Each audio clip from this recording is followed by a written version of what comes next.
Boa tarde, pessoal. Desculpa o atraso aí, tive um probleminha, mas já vamos começar nossa apresentação.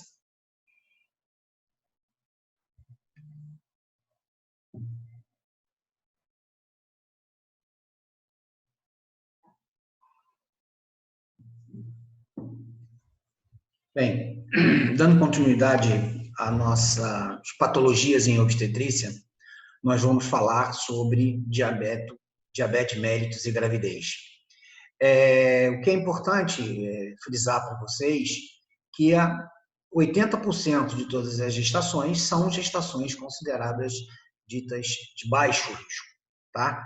Nas gestações de alto risco, são 20%, sendo que 90% são hipertensão arterial, seguido por outras patologias, e o diabetes mellitus está relacionado a esses 10% das gestações consideradas gestações de alto risco.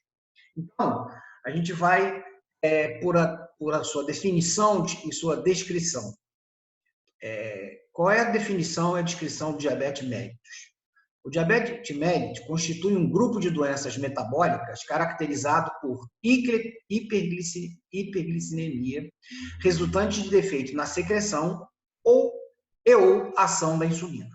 Tá? A hiperglicemia crônica ela vai estar associada à lesão, disfunção e insuficiências tardias de diversos órgãos, especialmente os olhos, os rins, os nervos, o coração e o vaso sanguíneo. Bem, o que nós podemos observar aqui é que os vasos sanguíneos eles vão estar basicamente lesados também no diabetes mellitus, do tipo inflamatório, muito parecido com a pré-eclâmpsia ou pré-eclampsia. Então, você vai ter lesão do endotélio vascular. O excesso de açúcar leva também a lesão do endotélio vascular. Então, vocês vão observar daqui a pouquinho que o diabetes mellitus também ele tem maior possibilidade de estar associado junto com a pré-eclampsia. Tá? Na sua classificação em relação à etiologia do diabetes, o que a gente tem de importante para passar? Nós temos 4 tipos de classificações. Essa classificação é da ABA de 2017, então é bem atualizada. Né? O diabetes tipo 1, você vai ter a destruição das células beta, levando usualmente a deficiência absoluta de insulina. Tá? O diabetes tipo 2 é deficiência progressiva da secreção de insulina em um cenário de resistência a ela. Tá? E o diabetes mellitus gestacional, que é diagnosticado no segundo e terceiro trimestre da gravidez, afastando o diabetes pré-gestacional. Tá? Existem outros tipos específicos de diabetes, síndromes diabéticas monogênicas, diabetes neonatal, diabetes de maturidade com início na juventude, o pâncreas exótico, que é uma fibrose cística, induzidos por drogas ou química, como corticoide, tratamento de HIV, AIDS, ou em relação após transplante de órgãos através da utilização de imunossupressores. Então, essa é a classificação. Essa aqui é a classificação de diabetes modificado da professora Priscilla White, que foi uma das grandes estudiosas de diabetes. Então, isso é uma classificação basicamente um pouquinho modificada, com o objetivo de facilitar o nosso aprendizado. Então, a classe A, a idade você vai ter em qualquer ano, a duração principalmente na gravidez, a classificação vascular ela está ausente e não há necessidade de utilização de insulina. Em B, o início é basicamente acima dos 20 anos, tem duração de 10 anos, as complicações vasculares estão ausentes e há necessidade de insulina. Em C, entre os 10 e os 19 anos, com duração de 10 a 19 anos, as complicações vasculares estão ausentes e a utilização de insulina também, e assim sucessivamente. Em D, menor que 10 anos, mais 20 anos de doença, retinopatia não proliferativa ou hipertensão arterial e a utilização de insulina. F é indiferente, duração indiferente, são as pacientes nefropatas, essas necessitam de insulina também. R são as retinopatias proliferativas, Tá? H é doença arterial coronariana, tá? Necessita de insulina. Em T são as pacientes que apresentam transplante renal pelas lesões endoteliais que você vai apresentar. Essa paciente vai basicamente ter o rim totalmente comprometido. Então, o que nós vamos observar mais ou menos é um paciente na classe A, na classe B e na classe C, que são os principais pacientes portadores de diabetes estacional e diabetes pré-gestacional. Então, o que a gente tem que observar é em relação à nossa aula de modificação do organismo materno. Tá? Então, os metabolismos dos glicídios na gravidez ele vai estar alterado. Vai haver o efeito diabetogênico. Esse efeito diabetogênico é em resposta ao aumento da resistência periférica da insulina grávida, a partir do segundo trimestre de gravidez. Então, o que vai acontecer? Vai acontecer basicamente que o feto, sendo ele ter grandes necessidades de açúcar, ele vai preservar o açúcar para dentro da célula e encaminhar todo esse açúcar para o feto através da via transplacentária. Então, isso é um efeito diabetogênico. Esse efeito é importante, porque aí o que vai acontecer? O paciente vai utilizar os ácidos graxos livres como fonte de energia e todo o açúcar será passado para o feto. Tá? Então, isso é o que vai acontecer no segundo trimestre da gravidez. Mas, se porventura houver qualquer alteração, o que pode acontecer se houver qualquer alteração? Então, nesse metabolismo do glicídio, você vai ter aumento da resistência insulínica através dos hormônios contra-insulínicos. Então, os hormônios lactogênio placentário, ele vai estar aumentado. Então, ele é hormônio contra-insulínicos. Tá? A adipocina, que é uma proteína secretada pelos tecidos adiposos brancos, elas também estará aumentada. Tá? Vai haver uma diminuição da adiponectina. A adiponectina é um hormônio proteico que modula vários processos metabólicos, inclusive a regulação da glicemia e o catabolismo dos ácidos graxos. Ácidos graxos esse essencial para a energia do paciente e aumento dos fatores de necrose tumoral alfa, que estão relacionados também a este metabolismo. Então, como você pode observar, a gravidez, ela tem um aumento da resistência de insulina, tá? Porque ele vai preservar o açúcar, principalmente para o concepto, e vai utilizar os ácidos graxos livres, a paciente, como sua fonte de energia. Então, numa gravidez normal, o que vai acontecer? Você vai ter um aumento da secreção de insulina e um aumento da necessidade da secreção de insulina. A partir do momento em que você tem uma deficiência na secreção dessa insulina, o que vai ocorrer? Vai ocorrer um diabetes gestacional. E esse diabetes gestacional ele vai surgir principalmente a partir do segundo trimestre da gravidez.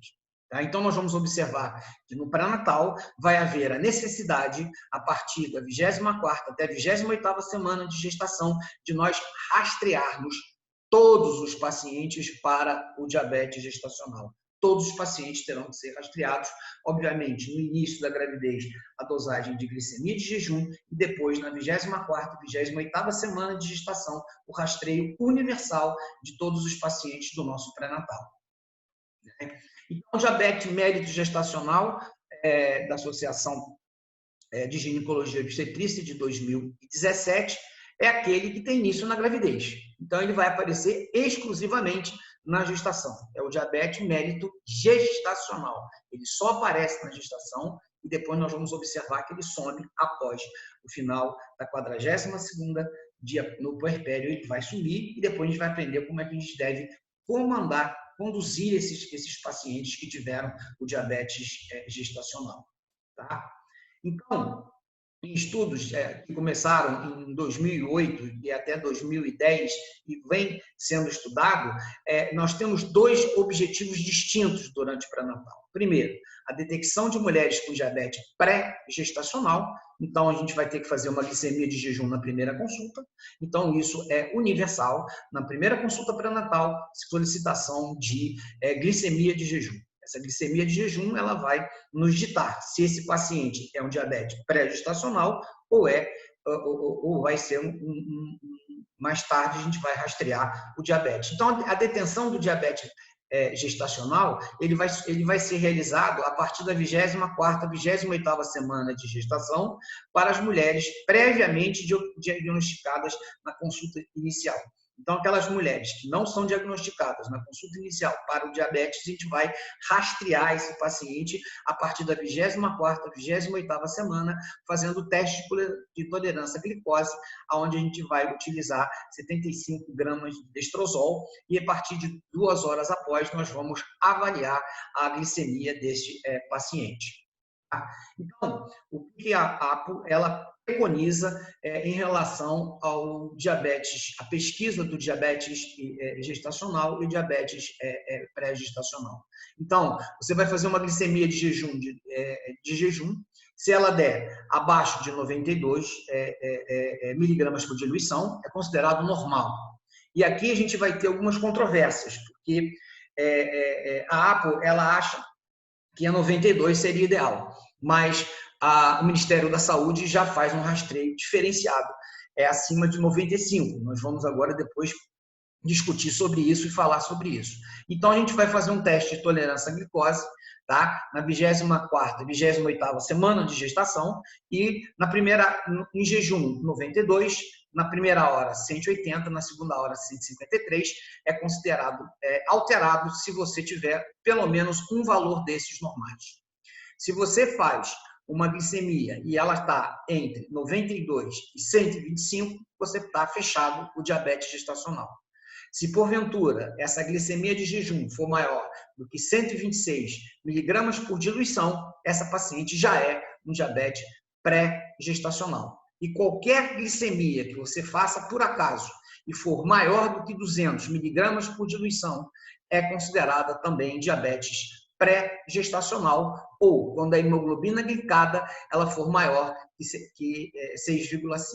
Tá? Então, no maior que 6,5, você já vai classificar esse paciente como diabetes dito pré-gestacional. Tá?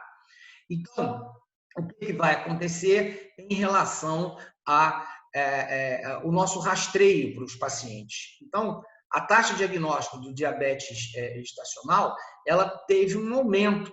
Por quê? Porque a partir do momento que você considera 92, você vai ter um aumento da incidência do diabetes gestacional. Você vai ter que ficar de olho nessa paciente. Mas o Ministério da Saúde, ele preconiza 95. Né? Aí pergunta, e se uma pergunta... Não, ele vai ter que dar a referência bibliográfica. Então, o Ministério da Saúde diz que é 95, então a gente tem que seguir em qualquer avaliação que é 95.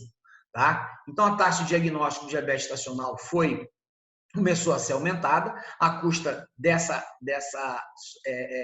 classificação pela APO, mas o Ministério da Saúde preconiza 95, nós vamos ver daqui a pouquinho. Então, em jejum, você tem a capacidade de fazer 83% de diagnóstico, na primeira hora 5,7% de diagnóstico, na segunda hora 2,1% de diagnóstico.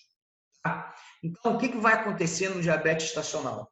O diabetes gestacional, à custa dessa falência da necessidade dessa secreção de insulina, você vai ter uma hiperglicemia materna.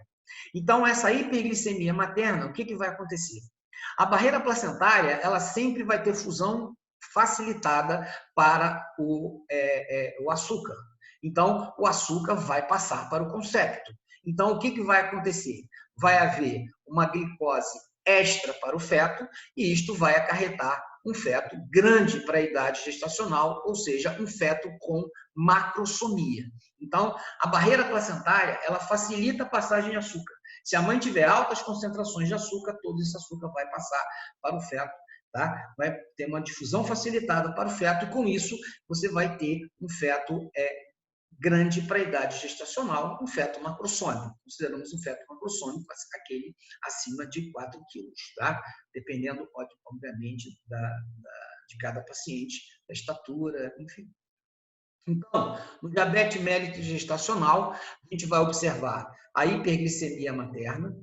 Essa hiperglicemia materna vai levar a uma hiperinsulinemia fetal e as complicações fetais seriam macrosomia. Então, o que vai acontecer? Esse feto vai ter uma grande quantidade de tecido adiposo. E essa quantidade de tecido adiposo, ela não vai estar correlacionada, por exemplo, com a cabeça do consépito, e sim com o tórax do consépito, com o abdômen do consépito.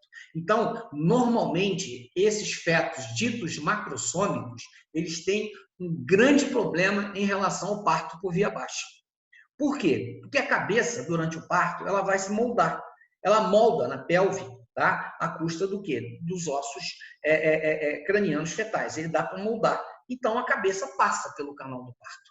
No momento que ela passa no canal do parto, o que vai acontecer? Vai ocorrer o mecanismo do parto, que vai ser a rotação externa da cabeça e a rotação interna das espáduas. E aí, o que acontece com esses fetos macrossômicos? Ele desprende a apresentação, mas ele não consegue fazer a rotação externa da cabeça nem interna das espáduas, devido que a grande quantidade de tecido adiposo no seu tórax e no seu abdômen. Então, ele não consegue fazer a rotação. E com isso, a gente vai ter as distócias e lesões no parto, que são as displasias de ombro, que são umas patologias extremamente complicadas no nosso paciente. E as patologias neonatais. O que vai ocorrer com esse feto que nasce de uma mãe com diabetes gestacional? Esse feto é muito grande. Então, ele vai fazer, logo que nasce, uma hipoglicemia. Ele está recebendo grandes quantidades de açúcar. E a partir do momento que ele nasce, que se pinça o cordão umbilical, essa reserva de açúcar que estava dando grande quantidade para esse consépito, ela cai. E ele tem hiperinsulinemia. Então, o que vai acontecer? Ele vai degradar todo esse açúcar e ele vai fazer uma hipoglicemia. E essa hipoglicemia depois vai levar a uma hiperbilirubinemia. Tá? E tardio, o que pode acontecer com esses conceitos? Tardio, pode haver uma obesidade infantil ou uma doença cardiovascular nessas crianças na fase um pouquinho mais avançada. Tá? Então, qual é a recomendação do tratamento de diabetes gestacional? Tá? Antigamente, você ficava muito assustado com diabetes gestacional, achando que diabetes gestacional poderia ser o causador de morte no concepto. Bem, se você não controlar direitinho o paciente, obviamente isso pode acontecer. Depois a gente vai mostrar para vocês por que o feto com diabetes ele vem a óbito. Tá? Então, a primeira coisa importante é você modificar o estilo de vida dessa gestante. Tá? Quando você diagnostica o diabetes gestacional, é modificar o estilo de vida. E 70% a 85% dos casos você consegue resolver esse problema. Tá? Com o quê? Primeiro, com dieta. Então, a dieta ela é fundamental. Tá? O paciente vai para o nutricionista, vai ser acompanhada por um nutricionista, vai ser acompanhada por um endocrinologista, enfim, vai ser um pré-natal multidisciplinar. Tá? Então, ela vai fazer uma dieta essa, onde ela vai ter que ter um certo cuidado para não ingerir uma grande quantidade de açúcar. Tá?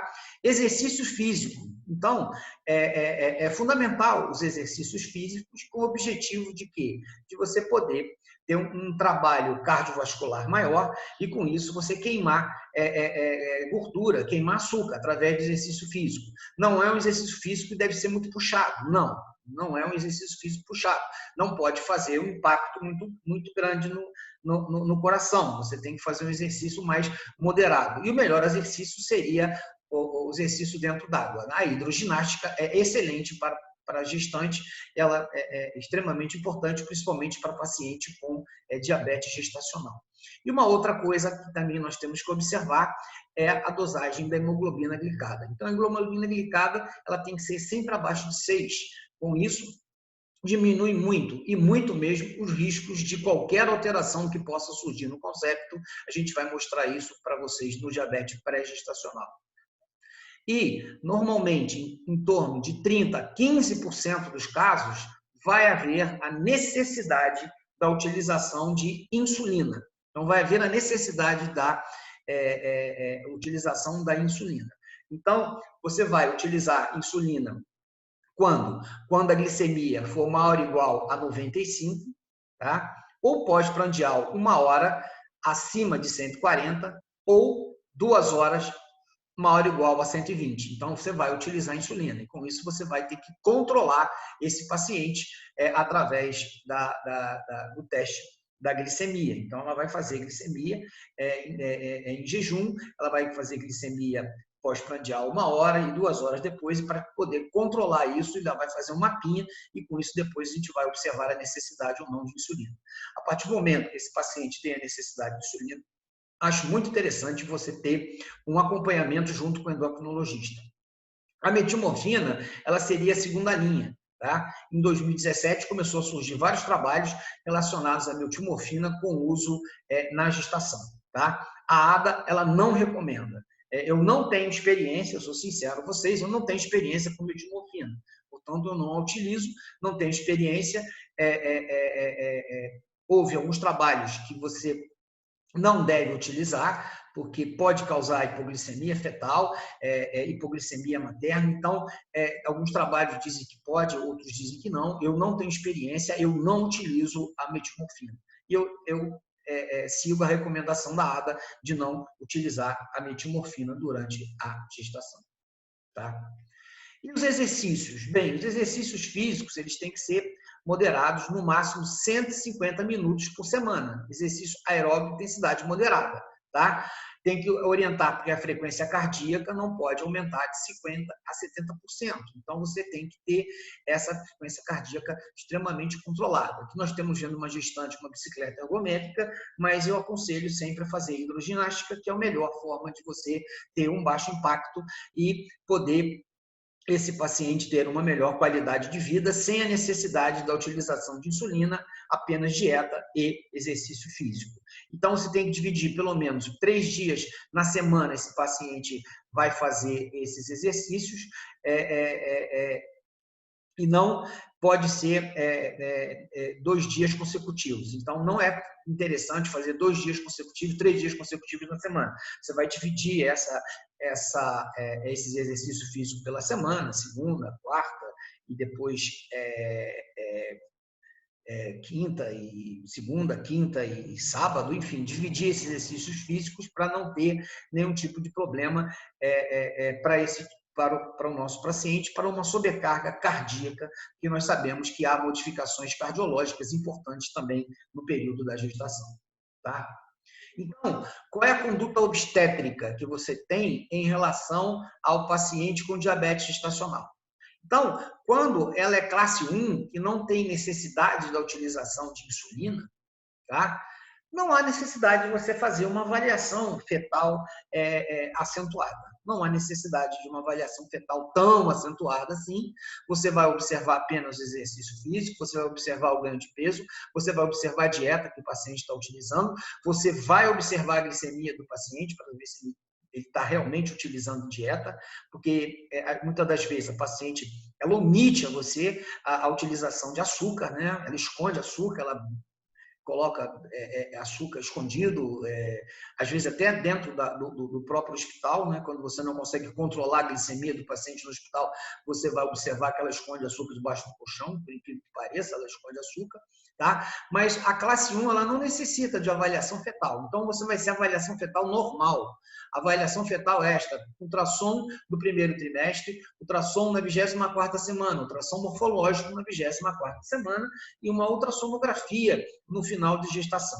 Se no problema, no final da gestação, quando chega a partir da 37ª semana de gestação, se ela estiver clinicamente bem, se o açúcar não tiver aumentado, você pode até realizar um exame de cardiotocografia semanal, tá? Isso para deixar nós menos preocupados, tá?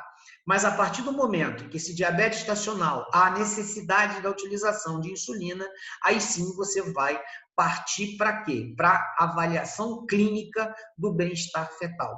Tá? Então, a partir da 32ª semana, você vai fazer o perfil biofísico. Esse perfil biofísico, dito perfil biofísico simplificado, foi o professor Montenegro, que bolou esse perfil biofísico modificado. Porque ninguém aqui bolou um perfil biofísico totalmente diferente desse. Você faz cardiotocografia, você faz movimentos respiratórios, tônus fetal, enfim, você faz vários processos para esse perfil biofísico fetal. Cardiografia, tônus fetal, movimentação fetal, enfim. e aí ele modificou. O que ele fez? Tá? Ele, pura e simplesmente, simplificando o exame, ele pegou a cardiotocografia, que é um marcador agudo da doença, tá? E o líquido amniótico, que é um marcador crônico. Se você tiver pouco líquido amniótico, você está com insuficiência placentária. Se você tiver com muito líquido amniótico, você está o quê? Com diabetes gestacional descompensado. Então, ele fez essa avaliação, tá? Através da cardiografia e do líquido amniótico. Então, você vai fazer uma ultrassonografia seriada a cada 4 semanas para você investigar se esse feto é muito grande, está muito grande, ou se esse feto tem excesso de líquido amniótico. Ou seja, se ele é um macrossômico e se ele tem polidramia. Se ele for macrossômico, você não está controlando adequadamente o açúcar desse paciente. Se ele tiver polidramia, você também não está controlando o açúcar do paciente, porque a partir do momento que tem grande quantidade de açúcar, vai haver uma modificação no aparelho cardiovascular, o sangue vai fluir mais rápido no feto e ele vai filtrar mais e vai urinar mais. Então, significa que ele está descompensado. Tá? Então, esse tipo de paciente, você acompanhando a cada 4 semanas, se não tiver macrosomia, se não tiver polidramia, você pode levar a gravidez até o final. E aí, determinados serviços preconizam interrupção de gestação. Então, se o paciente ele tem um diabetes gestacional, ele está normal, sem problema nenhum, não está necessitando de insulina, você pode internar na 38ª, 39ª semana de gestação e propor esse paciente uma indução do parto. Mas antes da indução do parto, você tem que observar principalmente o quê? Na ultrassonografia, o tamanho fetal. Se o feto tiver mais de 4 quilos, não induz o parto, porque vai haver um risco do ombro ficar preso. E as distocias de ombro são os piores problemas obstétricos que você possa ter. Tá? Você pode quebrar clavícula, pode lesar plexo braquial, o feto fica cravado às vezes, você tem que fazer manobras heróicas na tentativa de salvar o feto e muitas das vezes também de preservar o útero dessa paciente, porque a partir do momento que o feto sai, o útero pode relaxar, pode haver sangramento, pode haver ruptura, enfim. Então, você não induz o parto em pacientes acima de 4 quilos, tá? Indução do parto, acima de 4 quilos. Portanto, você vai optar pela interrupção por via alta através de uma operação cesariana. Então, muitos, como a Associação de Ginecologia e Obstetrícia, de 2017, preconizam você poder chegar até a 41ª semana de gestação. Eu acho um pouco exagerado. Eu acho que a gente, com 38, 39, interrompe, faz uma avaliação bem do tamanho do feto, realiza um exame de cardiotocografia e aí você pode utilizar, juntamente com o paciente, solicitar a indução do parto. Tá? Alguém pode chegar e me perguntar, e a dopplerfluxometria? Bem, a dopplerfluxometria, principalmente do cordão umbilical, a relação umbilico-cerebral, ela está mais relacionada à insuficiência placentária e não a fetos macrossômicos, não a fetos do diabetes, desculpa. Ela está relacionada à insuficiência placentária. Se por acaso houver associação entre diabetes e hipertensão arterial crônica ou pré-eclampsia, sim, aí você pode utilizar o Doppler. Se for diabetes puro, não tem como você, através da dopplerfluxometria, você observar alterações, porque o feto não morre por problemas vasculares, e sim por problemas metabólicos. Então, é isso que tem que se colocar de importante. Infelizmente, você está fazendo um pré-natal, a paciente chega toda contente. Aqui, eu fiz um Doppler, meu Doppler está normal. Eu vejo um diabetes estacional. Aí eu falo assim, olha só, esse exame não funciona. O que funciona é a cardiotocografia e a avaliação do líquido amniótico para esses pacientes. Tá? Então, no diabetes mérito pós-parto, então o paciente teve diabetes mérito gestacional e teve o concepto. E aí, no pós-parto, o que a gente pode fazer pelo nosso paciente? Bem, o aconselhamento do diabetes, do paciente que teve diabetes mellitus pós-parto, tá? Passado 4 a 12 semanas no pós-parto, a gente vai realizar o teste de intolerância à glicose, 75 gramas, 2 horas, e vamos observar. Se essa paciente em jejum tiver 125 ou após 2 horas 199, ela é classificada como diabetes mellitus e encaminhada para o tratamento, tá? Se ela tiver em jejum menos de 100 gramas, 100 miligramas por diluição e em 2 horas menor que 140 miligramas por diluição, é normal, esse paciente está normal, você vai aconselhar esse paciente a perda de peso, vai aconselhar esse paciente a atividade física, tá? E vai observar esse estado glicêmico dessa paciente de 1 a 3 anos, tá? Se essa paciente tiver com glicemia de jejum de 100 entre 125 ou após 2 horas entre 140 e 199, essa paciente é uma pré-diabética, tá? Você vai encaminhar também essa paciente para o tratamento, vai orientar para a perda de peso, vai orientar para a atividade física, vai considerar a utilização de metimorfina, aí sim você pode utilizar, porque é no pós-parto, não tem problema nenhum, se você tiver jejum de 2 horas alterados. Então, você vai utilizar a metimorfina para esse paciente. Essa paciente vai ter que ter um tratamento médico, nutricional e pesquisa do estado glicêmico atual. Então, como vocês podem observar, o diabetes médio gestacional do tipo 1, ele não é tão preocupante. O tipo 2, que usa insulina, sim, e depois o acompanhamento é importante e fundamental para essa grávida, principalmente depois do parto, para saber qual será o seu futuro. Se ela vai ser uma paciente absolutamente dentro dos padrões de normalidade, se ela vai ser classificada como diabetes ou se ela vai ser classificada como pré-diabetes. Tá? Então, o aconselhamento pós-conceptual. Então, o que você vai ter no diabetes gestacional? Pode haver uma recorrência desse diabetes. Então, a recorrência é aproximadamente em torno de 48%. Né? Então, o diabetes gestacional ele pode ocorrer em 40% nas primíparas, tá? E nas multíparas, 73% pode ocorrer. Então, é importante, fundamental. Tá? E após 22 a 28 anos, 70% desses pacientes serão diabéticos tipo 2. Então, se você tiver um diabetes gestacional, depois de 20 anos do parto, você vai se tornar um diabético do tipo 2. Por isso que é importante, nesse paciente, após o parto, você estimular esse paciente, a dieta, não aumentar o índice de massa corporal, exercícios físicos, se ela tiver hiperglicemia, utilizar metimorfina, tá? Isso vai ser importante para você tentar baixar a incidência do diabetes do tipo 2. São trabalhos recentes fundamentais para o nosso paciente.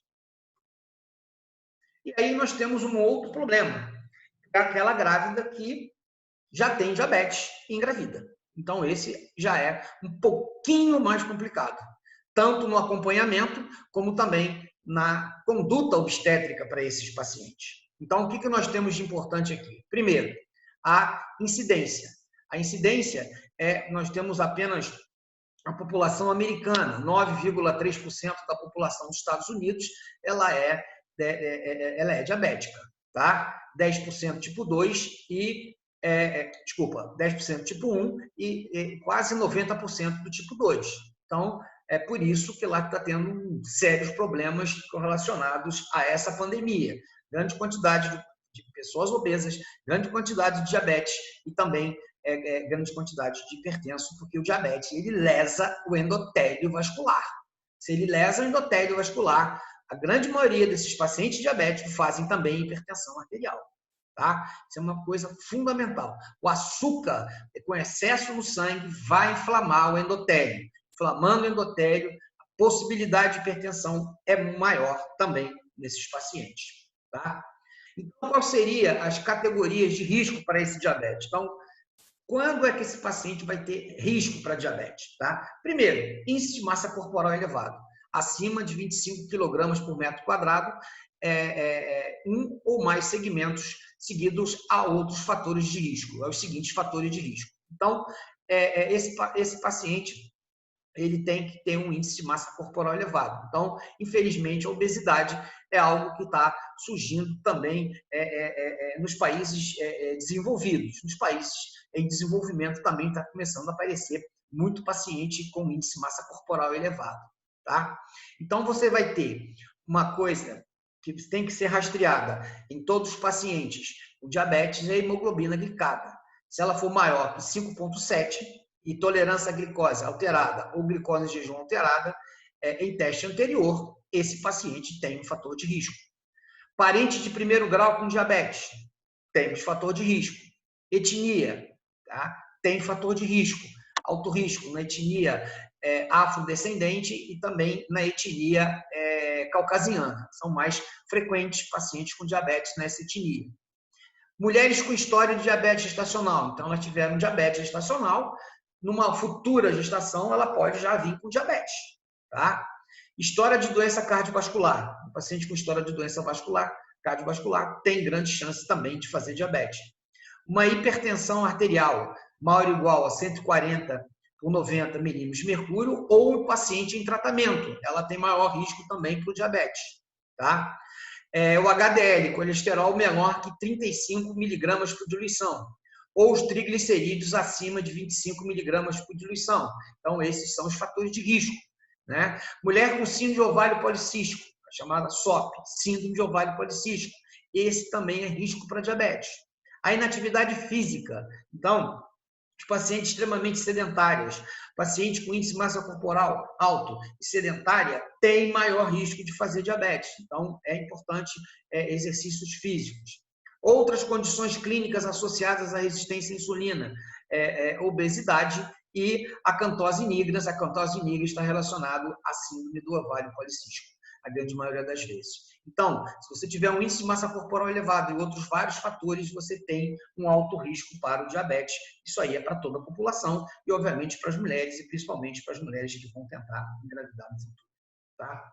Então, esse diabetes pré-gestacional, as categorias de risco aumentada para o diabetes, quer dizer, o chamado pré-diabetes. Então, quando você faz uma glicemia de jejum alterada, ela vai estar entre 100 e 125 miligramas por diluição, ou alteração no teste de intolerância à glicose, 35 gramas de açúcar que você vai utilizar, e aí você vai observar se 2 horas estiver acima de 140, destrozol, acima de 140 e 192 milímetros por diluição, ou hemoglobina glicada 5,7 ou 6,7. Então, isso aí é considerado diabetes pré-gestacional. Tá? Então, esse critério para diagnóstico de diabetes. Então, a gente vai ter esse critério para diagnóstico do diabetes pré-gestacional.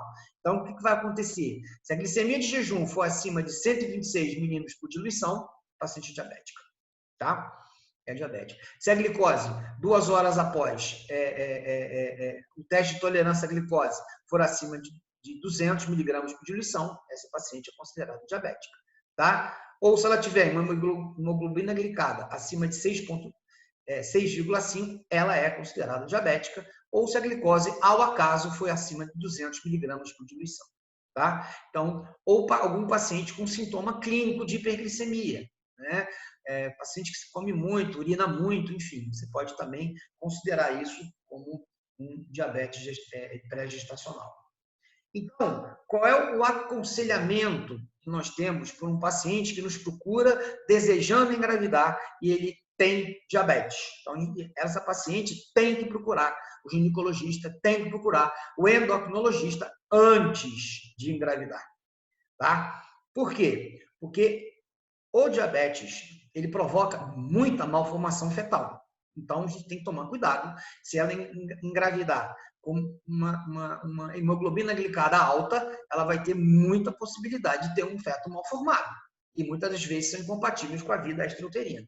Tá? Então, primeira coisa importante, você vai utilizar ácido fólico de 4 a 5 miligramas por dia antes da gravidez e até a 12ª semana de gestação, para evitar alterações do tubo neural, malformação do tubo neural. E para evitar outros tipos de malformação também, um controle glicêmico. A hemoglobina glicada tem que ser abaixo de 6,5, tá? Você tem que ser abaixo de 6,5. Você tem que controlar esse paciente antes da gravidez. Usar ácido fólico e controlar sua glicemia antes da gravidez e a hemoglobina glicada ser abaixo de 6,5. Se a hemoglobina glicada estiver acima de 10, não encorajar em hipótese nenhuma a gravidez, porque isso pode levar a uma malformação. E uma malformação incompatível com a vida extrauterina ou uma malformação que pode causar sérios problemas para o acompanhamento desse recém-nascido e levar esse recém-nascido a uma vida extremamente ruim no seu futuro. Tá? Então, quando a gente fala sobre a mãe diabética, né, ele disse que é o gigante do pé de barro. Ou seja, ele é uma criança obesa, tá? Uma criança grande para a idade estacional, um recém-nascido grande para a idade estacional, obeso, né? Para a idade estacional, por exemplo, mas ele é extremamente fragilizado. Ele é extremamente fragilizado em várias situações. Ele vai fazer hipoglicemia, hiperbilirubinemia, ele vai ter dificuldade respiratória, ele vai ter problemas na hora do parto, enfim, ele é grande, mas ele ele tem os pés de barro, ele é extremamente delicado, tá? Então, temos que tomar cuidado em relação a esses conceitos. O pediatra, obviamente, sabe conduzir esses conceitos que nascem de mães diabéticas, porque sabem a fragilidade que eles apresentam. Inclusive, uma das fragilidades que eu vou demonstrar aqui é a maturação do seu pulmão, que ele não matura precocemente, tá? Ele não vai ter a maturação normal de uma pessoa que não tem diabetes. Tá? Então, ele vai maturar mais tardiamente. Então, isso foi observado através de interrupções de gestações, onde você levava em consideração não a idade estacional, mas sim o peso. Você tinha um feto de 3,5 kg, 3,8 kg, mas ele tinha 34, 35 semanas de gestação, achava que estava maduro por causa do peso, tiraram, e ele tinha problemas respiratórios graves. Tá? Em relação às malformações, então você vai ter um aumento de 4 a 10% dessas malformações. E isso vai ter um aumento relacionado de 2 a 3 vezes da população em geral. Então, o diabetes tem esse problema. Você tem um problema de malformação. No sistema cardiovascular, aí os trabalhos de 2007, você pode ter de 3 a 34 em 1.000 nascimentos vivos uma alteração cardiovascular. Uma alteração essa cardiovascular. Tá? Esse feto pode nascer com um problema cardiovascular. Sistema nervoso, espinha bífide, acrania, de 1 a 5 em 1.000 nascimentos vivos. Tá? Sistema músculo-esquelético, regressão caudal, de 2 a 10 em 1.000 nascimentos vivos. Sistema urogenital, de 2 a 32 em 1.000 nascimentos vivos. E sistema gastrointestinal, de 1 a 5 em 1.000 nascimentos vivos. Então, você pode observar que existe uma grande prevalência de malformação congênita. Tá? 3 vezes mais o risco na população. 10% das pacientes que engravidam com a glicemia descontrolada, essas pacientes vão apresentar, obviamente, um tipo de malformação. Então, aqui nós observamos o quê? Uma acrania. Tá? Ele vai aumentar em 13 vezes esses problemas, tá? Se você engravidar com hemoglobina glicada alta. Tá? Então, essa acrania ela é observada através da ultrassonografia. Hoje, a ultrassonografia de primeiro trimestre é uma ultrassonografia que está extremamente valorizada, tá? Para você observar a cabeça fetal. Então, se você pega um feto com uma cabeça que diz cabeça de limão, né? Você pode fazer um diagnóstico precoce. E a Suprema Corte do nosso país, ele autoriza a interrupção de gestação com fetos com anencefalia. Então, hoje já pode interromper a gestação com fetos com anencefalia, e aí, então, é importante a gente rastrear logo no início da gestação, para se porventura o paciente quiser interromper a gestação, ela tem o direito de interromper. Tá? A espinha bífide. A espinha bífide do adulto, 2% do adulto pode apresentar esse tipo de alteração. Nosso diapositiva esquerda, né? E a espinha bífide cística, né? Você tem uma alteração que é a meningocele, que pode ocorrer em 10% dos casos, e em 90% você pode apresentar a mielomeningocele, né? Então, isso é hoje, através de exames sofisticados de ultrassonografia tridimensional, você já pode fazer diagnóstico de meningocele e mielomeningocele e fazer o tratamento cirúrgico intraútero. Tá? Hoje se faz tratamento cirúrgico intraútero, né? Através de videolaparoscopia, tá? Ou em cirurgia a céu aberto, a Universidade Federal do Rio de Janeiro, a Maternidade Escola, ela tem um convênio com o Hospital do Cérebro, aonde já estão fazendo esse tipo de procedimento. Então, você está fazendo esse procedimento extremamente precoce, e com isso você está evitando lesão futura, um melhor bem-estar para esses conceitos. Tá? E é 600 vezes mais a síndrome da regressão caudal. Síndrome da regressão caudal. Tá? Então, são fetos extremamente mal formados na sua musculatura, com ausência de membros. Tá? É a síndrome da sereia, né? Que é a regressão caudal.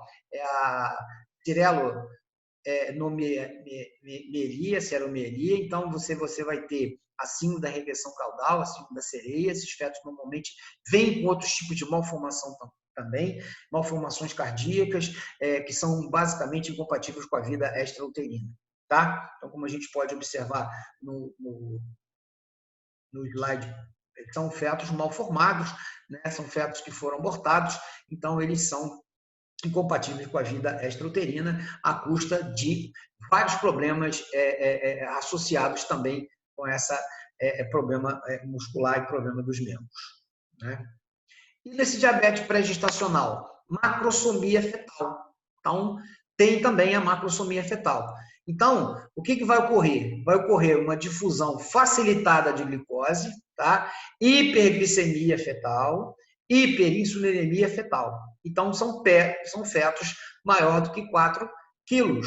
Tá? Então, a gordura é desproporcional. É aquilo que eu falei, a gordura no ombro, a gordura no tórax e a gordura principalmente no abdômen também.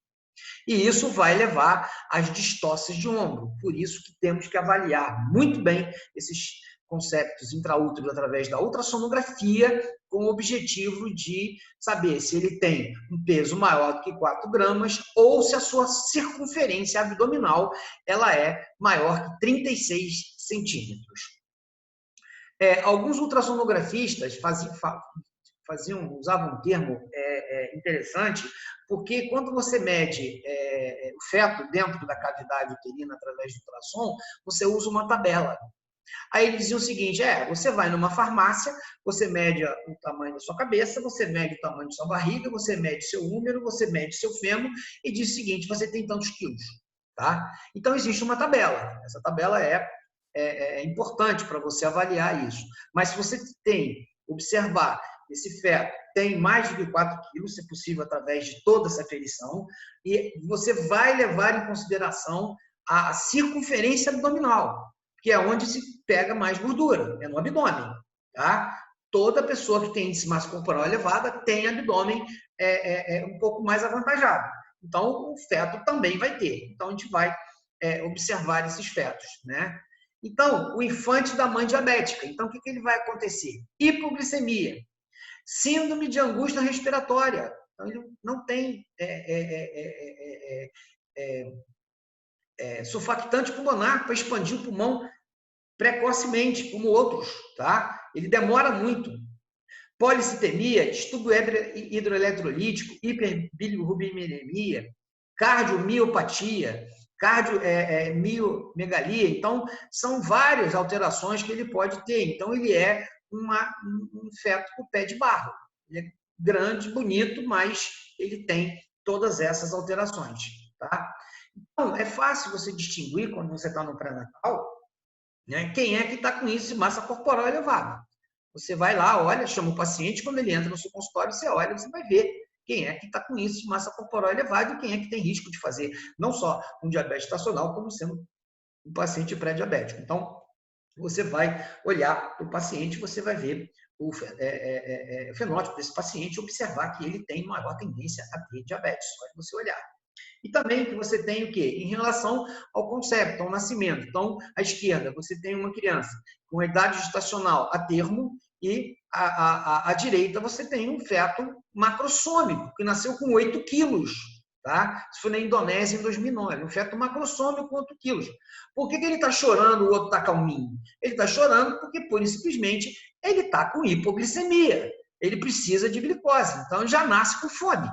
Tá? Já nasce com fome, ele já nasce berrando, com fome, porque o leite vai demorar, a pujadura do leite demora 24, 48 horas para você ter leite suficiente para começar a nutrir. Tanto é que o feto, depois que nasce, o recém-nascido, ele tem uma perda de peso, tá? Que é absolutamente normal. Vocês já aprenderam isso, vão aprender isso em pediatria ou estão aprendendo isso em pediatria. Então, esse feto, esse recém-nascido já está chorando, já tá? Eu falo muito feto porque, como eu sou obstetra, né, a gente vê dentro do útero, para nós dentro do útero é feto, quando nasce é recém-nascido. Então, você pode observar que esse recém-nascido já nasce chorando, nasce com fome, ele é muito grande, nasceu com 8 quilos, ele é muito grande, tá? Então, ele, ainda bem que não foi mal formado, mas ele é totalmente preocupante, porque ele já vem com uma hipoglicemia, pinçou o cordão umbilical, hipoglicemia, tá? E não dá diabetes pré-gestacional. Então, o que vai acontecer? O parto pré-termo, tá? Então, você se começar a descompensar o diabetes, começar a ter problema com o feto através da avaliação clínica, você vai ter um aumento de 5 vezes de feto pré-termo, tá? Então, em relação à mãe, a pessoa não diabética, pré-gestacional, você vai ter um aumento de 5 vezes, tá? Ou espontâneo, ou seja, trabalho de parto desencadeia a custa da distensão do útero, porque hoje a gente ainda não sabe basicamente por que desencadeia trabalho de parto. A gente tem as teorias, né? A teoria do relógio biológico, mas isso aí, se o útero vai estendendo com um feto muito grande, entra em trabalho de parto e ele não é um feto a termo, ele só tem, ele é grande para a idade gestacional. Ou indicado porque há possibilidade de ele vir a falecer intraútero. Então, a gente vai indicar a interrupção da gestação. Uma outra coisa importante, não há contraindicação para o uso de corticoide. O corticoide vai servir para quê? Bem, o corticoide ele serve para maturação do pulmão fetal.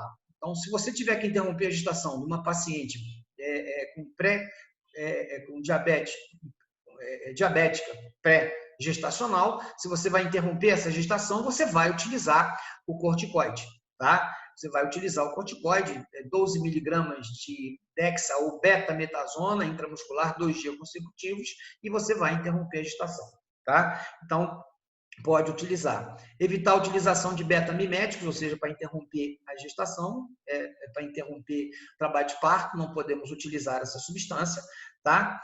Abortamento, você vai ter um aumento de 2 vezes com mau controle glicêmico, tá? E se a hemoglobina glicada for acima de 8, você vai ter um aumento basicamente de 30% desses pacientes aí em relação ao abortamento. Então, parto pré-termo e abortamento, eles podem ocorrer nesses pacientes, tá? E aquilo que eu falei, a maturidade pulmonar. Então, a relação lecitina e esfingomielina, ela vai ter que ser maior que 2. Isso ocorre com o quê? Com 35 semanas de gestação. Mas no diabetes, você não ocorre isso. Também tem o fosfatidiglicerol. Então, você é menos que 3%. Então, o que vai acontecer? A paciente com pré-diabetes, grávida, ela vai amadurecer o pulmão mais tarde. Então, a gente tem que tomar muito, mas muito cuidado no momento da interrupção da gestação. Tá? Se for interromper a gestação antes da 37ª semana de gestação, utilizar corticoide. Tá? É preconizado a utilização de corticoide acima de 34 semanas de de 34 semanas de gestação quando você quer interromper uma gravidez.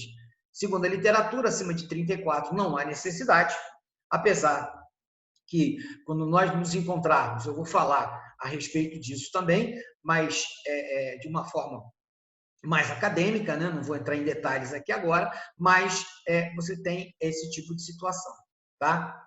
E o diabetes da classe B e da classe C, onde você pode ter aumento da síndrome expiratória do feto. Então, ele não tem lecitina esfingomielina, ele faz uma alteração respiratória nos diabetes mal controlados, tá? Nos diabetes mal controlados. E não há síndrome respiratória no diabetes bem controlados e recém-nascidos acima de 36 semanas de gestação. Então, ele amadurece um pouquinho mais tarde. A gente tem que tomar muito cuidado em relação, principalmente quando se pensa na interrupção da gestação. Tá? Então, a morte fetal. Então, por que o feto morre, tá? Dentro do útero? Você vai ter dois cenários. Primeiro, macrosomia, que é feto muito grande, ou o crescimento intrauterino restrito. Na macrosomia, nós temos relacionados aqui, nós temos relacionados à classe B e C, tá? Então, ele vai morrer principalmente nas últimas 2 semanas de gestação. Então, o que vai acontecer? Você vai ter uma hiperinsulinemia fetal, você vai ter um aumento do metabolismo anaeróbico, aumento do ácido graxo, leva à hipoxia e acidose. Tá? Então, é uma pseudo-hipoxia, porque não é falta de oxigênio, e sim alteração metabólica. Por que alteração metabólica? Ora, a placenta ela não cresce suficiente para nutrir o feto de 4 quilos, 4,5 kg. Ela tem um limite. Então, ela não vai crescer para poder nutrir. Então, ela não vai conseguir nutrir esse feto também. Então, o que vai acontecer? Essa hiperinsulinemia, esse aumento do metabolismo desse feto vai levar o quê? Um aumento do ácido lático, vai levar a hipoxia e esse feto vai morrer de pseudohipoxia, né, por metabolismo. Tá? E o crescimento intrauterino restrito. Normalmente, na classe D até a classe T, é o quê? É uma insuficiência vascular. Tá? É uma insuficiência vascular. Ou seja, o que vai acontecer? Uma lesão no endotélio vascular que vai levar a uma insuficiência placentária e esse feto não vai crescer adequadamente. E ele vai ser pequeno para a idade gestacional. Tá? Vai ser um feto, como nós podemos observar, um feto com a cabeça grande e um corpo magro. Tá? E um feto que é um crescimento intrauterino restrito pela insuficiência placentária. E ele está relacionado às doenças vasculares que podem apresentar nessa classe, ou, em alguns casos, a hipertensão arterial e também a pré-eclâmpsia. Tá? Então, nesse tipo de paciente, a cetoacidose ela vai cometer de 2 a 3% nas grávidas diabéticas. Então, o que nós vamos ter aqui? Tomar muito cuidado com essas pacientes, porque elas podem apresentar cetoacidose diabética.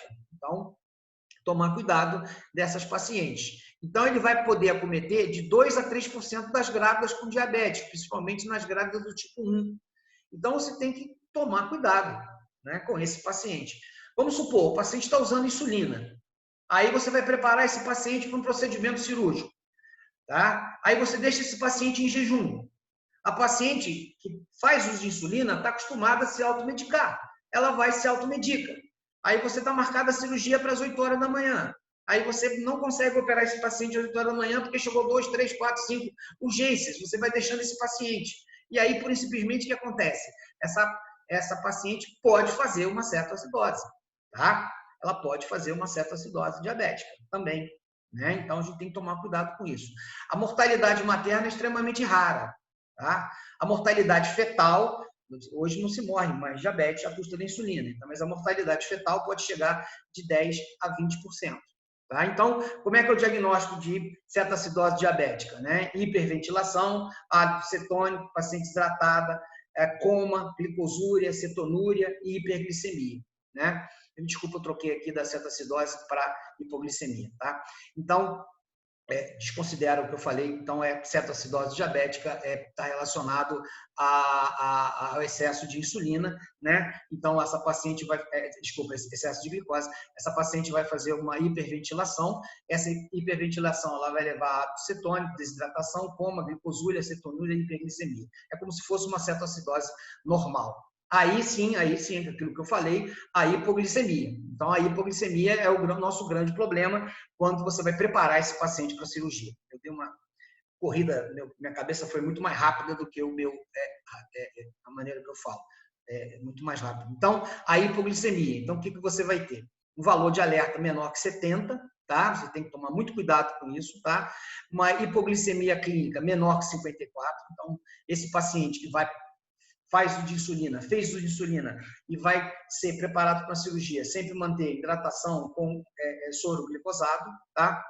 Até 70% das grávidas experimenta algum episódio de hipoglicemia, né? Então, mesmo paciente não diabética, a custa de você ficar um longo tempo em jejum, principalmente quando você dorme, você não se alimenta, e o açúcar vai passando por concepto, então tem que tomar cuidado, tá? 1/3 dessas pacientes graves pode apresentar convulsão e perda de consciência. Então, a gente tem que tomar muito cuidado com isso.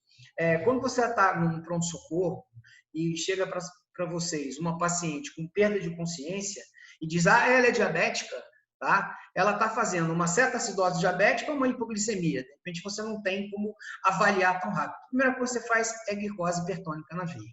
Você, mas você vai piorar. Não, a gente jamais salgaria o mar. A gente não consegue salgar o mar. Então, você muitas das vezes recebe um paciente desacordada, tá? Você não tem tempo para saber para fazer uma avaliação da glicemia, você pode fazer glicose hipertônica nesse paciente. Se porventura ela voltar, é porque era uma hipoglicemia ou, se não, é uma certa acidose, aí você vai controlar através de vários medicamentos, insulina, hidratação, enfim, controle respiratório, e você vai fazer um controle menor desse paciente, tá?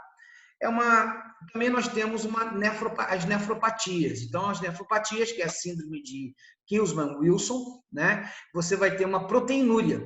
Então, essa proteinúria já é um pouquinho preocupante, porque você já vai ter lesão em quem? Em rim.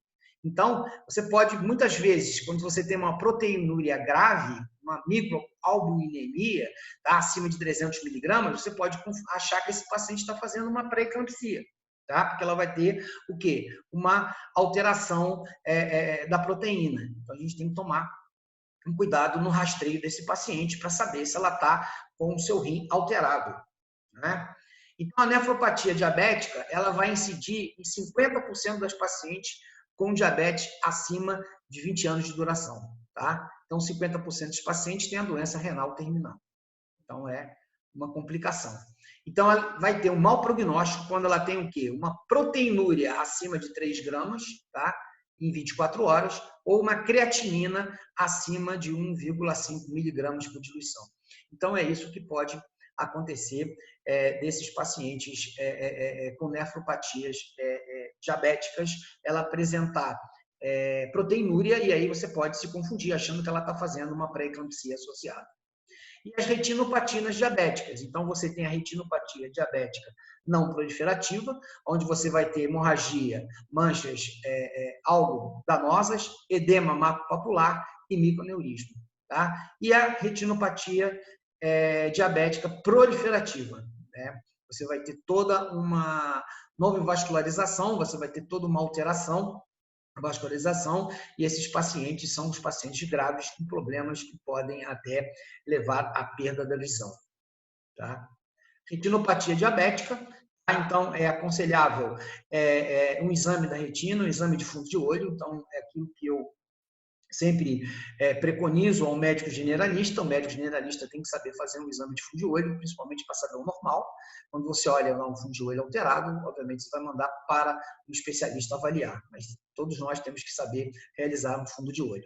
Então, o exame de retina você vai fazer antes da paciente engravidar, pré-conceptual, na sua primeira consulta, durante o pré-natal, no segundo e terceiro trimestre, tá? Sempre avaliando a retina do paciente.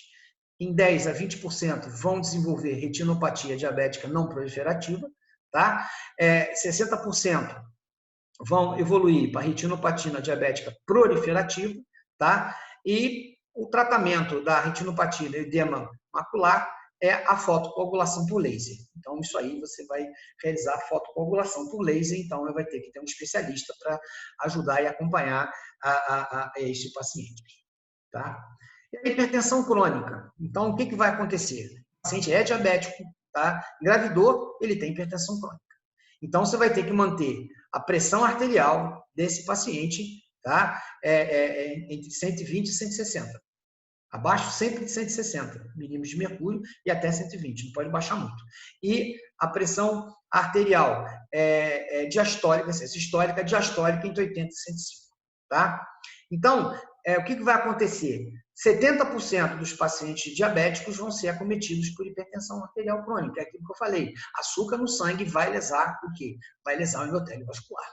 Ele vai lesar o endotélio vascular do paciente. E aí isso vai levar a esse tipo de problema.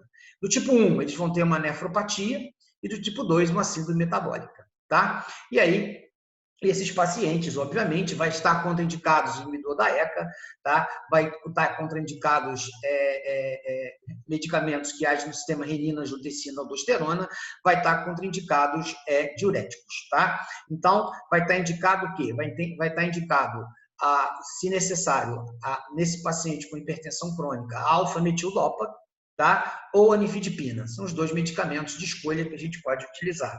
E a hidralazina que você falou na semana passada? Não, a hidralazina não funciona para hipertensão arterial crônica, tá? Por via oral, ela não funciona, tá? Ela só funciona em crise hipertensiva por via endovenosa, tá? Na hipertensão crônica. Na pré-eclâmpsia, tem alguns trabalhos dizendo que ela funciona bem. Mas nesse caso, o paciente, a gente vai usar a metildopa e vai usar a nifedipina, que são os melhores medicamentos para esse paciente. Tá? E a pré-eclâmpsia?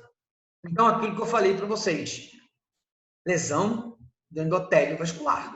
Então, lembra da aula da semana passada? Então, o que acontece?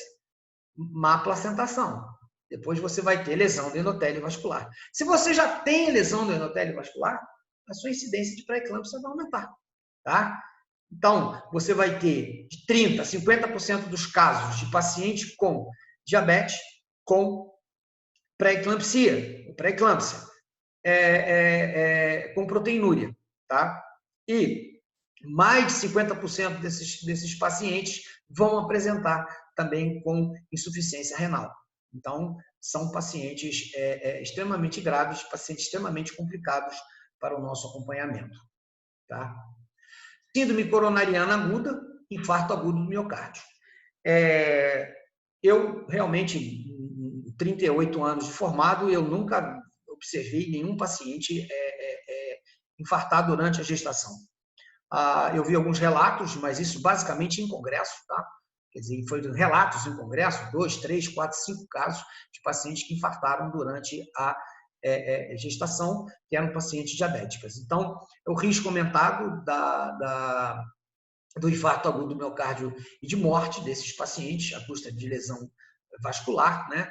Esses pacientes que têm uma síndrome coronária está totalmente contraindicado a gestação, né? Se está contraindicado a gestação, se engravidar, tem que ver se essa paciente pode seguir ou não com a gestação, porque é risco materno, tá? Se ela é risco materno, a gente tem que conversar com o paciente se ela realmente quer seguir a gestação ou ela quer interromper, já que ela tem o direito, tá? E o diagnóstico, ele é feito através do quê? O eletrocardiograma e a tropina 1. Tá? O eletrocardiograma e a tropina 1, você vai avaliar isso para ver se o paciente está infartado ou não, tá? Bem, e o tratamento? O tratamento, basicamente, é dieta, todo paciente dieta, tá? E a insulina. Então, ela vai ter que utilizar a insulina. O acompanhamento do feto, acompanhamento fetal e a programação do parto. São as situações, são 4 situações extremamente importantes para esses pacientes. Dieta, insulina, acompanhamento fetal e o parto. Tá? Acompanhamento fetal e o parto. E a necessidade de insulina, ele vai aumentar durante a gravidez. Sempre que você tem uma paciente grávida com uma patologia associada, o pré-natal é multidisciplinar. É você, é o nutricionista, é o cardiologista, é o endocrinologista. Você vai acompanhar esse paciente. Nunca você vai acompanhar esse paciente sozinho. Você vai ter que acompanhar esse paciente com uma equipe multidisciplinar, tá? Professor de educação física, um nutricionista, um cardiologista. Sempre acompanhar esse paciente com essa equipe, porque é fundamental, tá? Então, o que vai acontecer na necessidade de insulina? Você vai ter que se adaptar à necessidade de insulina. Então, muitas das vezes, a gente começa a fazer insulina e não acerta. Então, você precisa de uma ajuda para isso. Tá? No primeiro trimestre, você vai estar diminuído a necessidade de insulina, você vai usar 0,8 unidades por quilograma dia, dividido em 2 vezes, manhã e à noite, e associar insulina regular, então insulina NPH associada à insulina regular, né? Então você vai ter no primeiro trimestre diminuído. Por que no primeiro trimestre diminui? Porque essa paciente vomita, essa paciente não se alimenta adequadamente, tá? Então ela vai ter muitas das vezes hiperêmese gravídica, que é excesso de náuseas e vômitos, ou ela vomita, ela não consegue se alimentar, então você vai ter uma queda dessa necessidade de insulina. Já no segundo trimestre, você vai ter aquela alteração que a gente mostrou naquela curva, a necessidade de insulina ela vai aumentando gradativamente, e no terceiro trimestre ela vai ter uma maior necessidade de insulina. Isso vai ter que ser controlado com o seu endocrinologista. Tá? O importante é você manter níveis glicêmicos monitorados, tá? Que deverão permanecer da seguinte forma: em jejum abaixo de 95 miligramas por diluição, né? 1 hora após a alimentação, 140, ou na segunda hora, em 120 miligramas por diluição. Tá? Durante a noite não deve diminuir abaixo de 60 miligramas por diluição.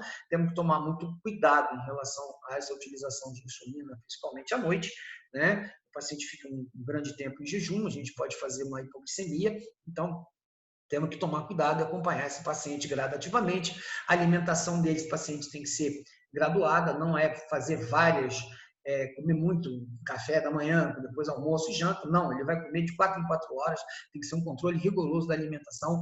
É complicado o acompanhamento desse paciente, utilização da glicofita, do glicoteste, e também utilização da insulina regular e da insulina NPH, dependendo da glicemia do paciente. Tá?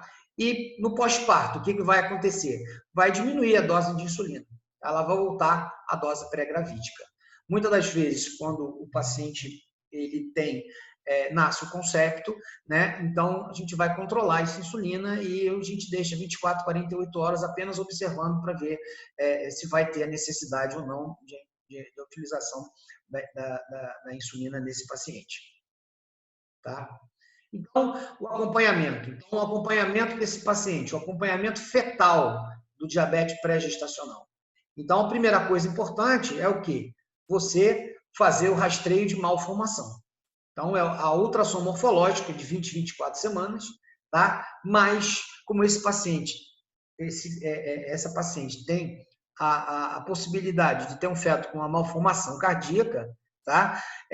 Estipular para todas as pacientes diabética que engravida, um eco fetal com 18 a 20 semanas. Tem que ser realizado. Um eco fetal com 18 a 20 semanas, isso é clássico. Infelizmente, eu digo infelizmente,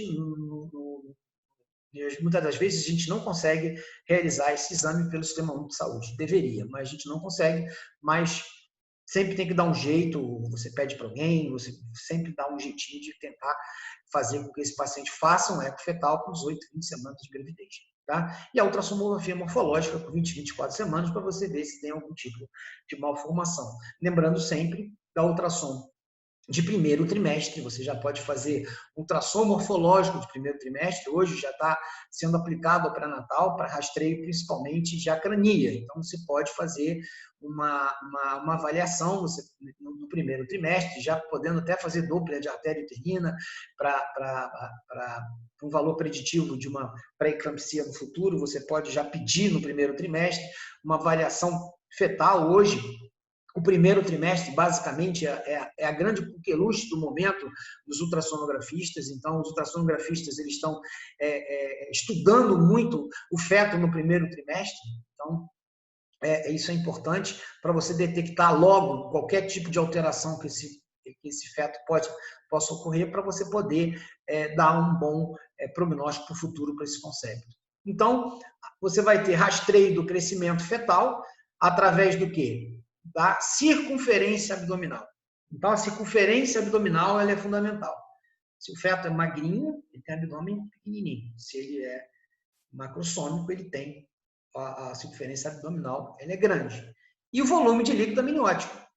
Ou ele está fazendo polidramia, se ele tiver diabetes sem uma doença cardiovascular, sem ter hipertensão crônica ou pré-eclâmpsia, ou ele pode estar fazendo um crescimento intrauterino restrito.